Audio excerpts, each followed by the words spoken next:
baby! Hello, my honey! Hello, my ragtime gal! Sonny, you kissed my wife! Baby, my heart's on fire! Age of the Primes brings yet another of the 13 primes, Amalgamous Prime. And here's your word of the day. Amalgamous Prime was the prankster of the group, and his dealio was that he was made of lots of tiny pieces, and could literally change into anything. Obviously, you can't do that with an action figure, so Hasbro did the next best thing and dusted off the weaponizer plans from the War for Cybertron Siege line. You remember that one, right? Where they pocked figures with 5mm ports and made it so you could take them apart and put them back together. Well, that's what Amalgamous does. See his box with plastic window and character art. See Prime-related art on the side panel. See 2 of his modes on the back. And his glowing eye on the other side panel. Now let's get Voyager Amalgamous Prime out of this box and take him apart in this review. Out-of-box Voyager Age of the Primes Amalgamous Prime comes with his instruction booklet, a rifle/scythe accessory, a tiny gray pistol, 2 translucent orange-gray painted thingies, a Generation 1 style T-Cog, and a translucent orange Prime style T-Cog. Going in reverse order, here is Amalgamous Prime in robot mode, a 4-armed chicken-legged hunchback. It's a unique bot design with gray, gunmetal gray, with orange highlights on some pieces, and some with a splash of goldish paint. If you think he looks like Shockwave, with that one eye and Spock ears, you're not wrong. Supposedly Shockwave is descended from Amalgamous, however that works. He feels decently solid with very little gappage. There's not much hollowness except in the back here. There doesn't appear to be any soft plastic, though a number of the pieces are done with translucent orange plastic. For play features, you can combine all the weapon pieces into one weapon, pop off the head, and the Generation 1 T-Cog fits into it to give it a splash of color. But like a siege weaponizer, Amalgamous Prime's main play feature are all the 5mm ports scattered across his body and limbs. Over 30 if you include the ports on the accessories, any of which can be fitted with any of his own body pieces, or with other compatible accessories. I'll leave it to the math wizards to determine exactly how many combinations that adds up to, but it means you can customize Amalgamous Prime up the proverbial wazoo. You're supposed to plug these spiky widgets just above the shoulders. There are no Fire Blast mini ports on his body, but the weapon has one. Or of course you can squeeze them into any one of the open 5mm ports. For articulation, the head is pegged on, so it will swivel left and right, though it has an annoying tendency to pop off. This hinge just behind the neck can be angled down. There's also a secondary hinge, where the neck joins to the body, which can also be angled up and down. Just below the torso, where the body joins to the waist, there's a hinge that angles up and down for a decent ab crunch, although it exposes his hollowness deep inside. Pop off the shoulder spike widget, and the shoulder itself can be fully rotated. The 2 connected arms can be angled up and down. Each arm is pegged in just above the elbow, so they will fully rotate, and they are hinged to swivel in and out. Each hand is mushroom pegged for a full swivel. Each hand will also fold in and out for limp-wristed action. Full waist rotation. The legs will kick forward, kick backward, splay in and out at the hips. The lower legs are pegged in, so they will swivel in and out. They're hinged at the upper shin, hinged again at the lower shin. And there is an ankle pivot. Despite all the articulation joints, it's not as good as I thought it would be. The legs could use some more hinges for squatting, same with the arms. I wish the feet could tilt forward and backward, but the feet are wide and stable enough that you can get him into some good action poses.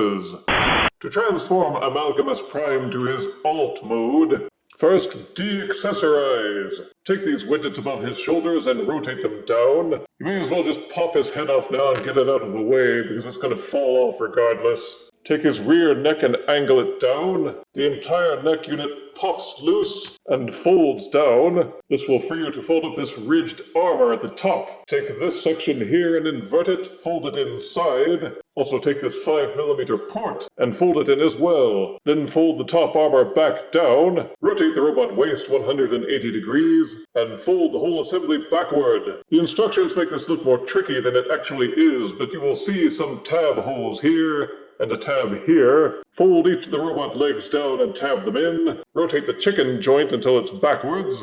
Then fold it all up. Oh yeah, and repeat for both sides. Angle the neck joint so it's pointed completely down. Make sure everything's lined up nice and straight.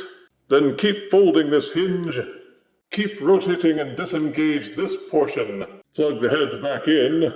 If you've done everything properly, this portion should be folded straight down, and the head should be tucked neatly inside this cavity. Rotate the arms so that the solid portions of these shoulders are facing outward. You will see a tab here, a groove here. Line those up and tab them in. Oh yeah, and repeat for both sides. Then it's just a matter of angling the crab arms so that the elbows are pointed the direction you want and the hands are folded down. Amalgamous Prime's alt mode is a spider tank. Yeah, that's their story and they're sticking to it. My first impressions weren't particularly glowing. I feel like I've seen this before, with several different versions of Shockwave, and I wasn't impressed by those either. It seems lazy to me to make a spider walker. It makes it look as if the robot mode's just lying on its back or belly, and hasn't really transformed. In this case, they did take it a step further that the robot legs are folded up on the back, and the robot octo-arms have formed the spider parts. The robot head is hidden nicely inside the cup-style front, but it's still pretty easy to see the robot mode just wadded up into a ball. It's still gray and orange, with some silver and gold. He feels solid in hand. Everything folds up tightly with no floppiness, and thankfully there's still not much hollowness. For play features, you can nudge the back portions aside and peg in the rifle scythe accessory to make a tank turret of sorts. It only fits in backwards, which seems counterintuitive, but oh well. You can still plug in the other accessories in any way you wish on any of the exposed 5mm ports, or plug in Battle Masters, Titan Masters, Pretenders, or any other weaponizer fossilizer pieces you like. The spiky bits are meant to plug into the sides the same as before. You only had to remove them so you could transform him without stabbing yourself.